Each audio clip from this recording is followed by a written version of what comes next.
সকাল সকাল একটি ব্যাঘ্র শিশুকে হাতের নাগালে পেয়ে একটু হাত বুলিয়ে দিলাম। তারপর বেরিয়ে পড়লাম সেই চেনা পরিচিত অটো ড্রাইভারের সঙ্গে। বেশ ফুরফুরে হাওয়া আর চনমনে মেজাজে চললাম ভাজা গুহার উদ্দেশ্যে। এসে গেছি প্রথম ডেস্টিনেশন ভাজে কেভস আর ভাজে ওয়াটারফলস। পাশাপাশি আছে কেভস আর ওয়াটারফল। প্রথমে কেভসে যাবো, অনেকটা উপরে উঠতে হবে। ভাজা বা ভাজে যে যাই বলুক না কেন, জায়গাটি কিন্তু ভারতীয় প্রত্নতাত্ত্বিক বিভাগ দ্বারা সংরক্ষিত। এখানে বেশ কিছু সিঁড়ি আছে, কিন্তু উঠতে এক ফোঁটাও কষ্ট হয় না। চারিদিকে দুর্দান্ত পাহাড়ের ভিউ, যতই উপরে ওঠা যায় ভিউ আরও সুন্দর হয়ে ওঠে।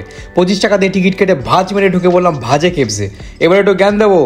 বৌদ্ধ ধর্মে হীনযান পর্বের সময় খ্রিস্টপূর্ব 2য় শতাব্দীর দিকে নির্মিত হয়েছিল এই ভাজা গুহা। বৌদ্ধ ভিক্ষুদের বসবাস এবং ধ্যানের স্থান হিসেবে এগুলো তৈরি করা হয়েছিল। এই গুহাগুলোকে ভারতের প্রাচীনতম পাথর খোদাই করা স্থাপত্যের উদাহরণ হিসেবে বিবেচনা করা হয়। মূলত 22টি পাথর কেটে এই গুহা তৈরি করা হয়।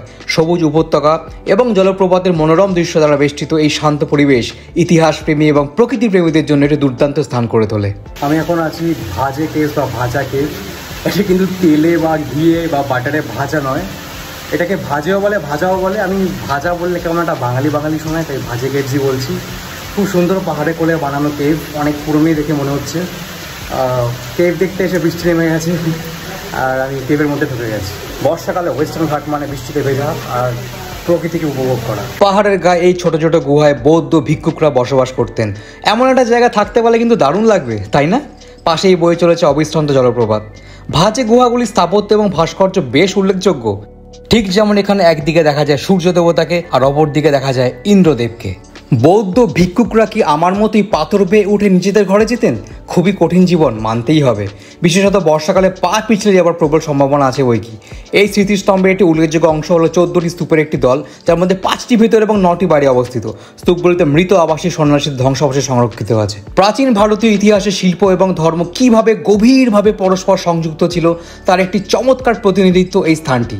মাঝের প্রেক্ষাগৃহটি হল প্রধান চৈত্যগৃহ বা উপাসনা কেন্দ্র। এই স্থান মূলত ধ্যান এবং ধর্মীয় অধ্যয়নের জন্য ব্যবহৃত হতো। ভাজে গুহার প্রতিটি ভাজে লুকিয়ে আছে এমনই সব ইতিহাস। অবশেষে বিদায়ের পালা। সিঁড়ি দিয়ে নেমে চলে গেলাম পাশেই অবস্থিত ভাজে জলপ্রপাতে। এখানেও সবাই পাগলের মতো ভিজছে এবং স্নান করছে। ফিরে আসছি পরের এপিসোডে লৌহগড় ফোর্ট নিয়ে। আস্তা লা ভিস্তা, চাও।